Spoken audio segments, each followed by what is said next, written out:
আসসালামু আলাইকুম, কেমন আছেন? আশা করি আপনারা খুবই ভালো আছেন। অনেকে চাচ্ছেন আরিফ টেলিকমে ব্যালেন্স অ্যাড করবেন কিভাবে।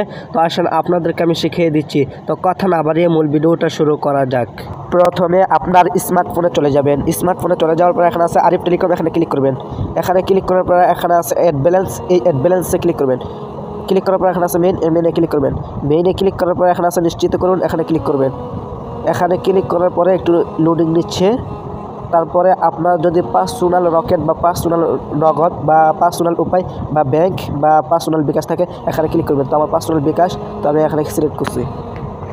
সিলেক্ট করার পরে এখানে লেখা আছে ইন্টার অ্যামাউন্ট, আপনি কত টাকা অ্যাড করবেন এখানে দিয়ে দেবেন। তো আমি 5,000 টাকা দিয়ে দিচ্ছি। 5,000 টাকা দেওয়ার পরে এখানে নেক্সট আছে, নেক্সটে ক্লিক করবেন। নেক্সটে ক্লিক করার পরে নিচের দিকে আসবেন। আসার পরে এই নাম্বারটি কপি করে নেবেন। কপি করে তারপর বিকাশে সেন্ড মানি করে এখানে ট্রানজ্যাকশন আইডিটা এখানে দিয়ে দিবেন। তো আমি দিয়ে দিচ্ছি। দিয়ে দেওয়ার পরে এখানে আছে ভেরিফাই, এই ভেরিফাই ক্লিক করবেন। ভেরিফাই ক্লিক করলে আপনার ব্যালেন্স এড হয়ে যাবে।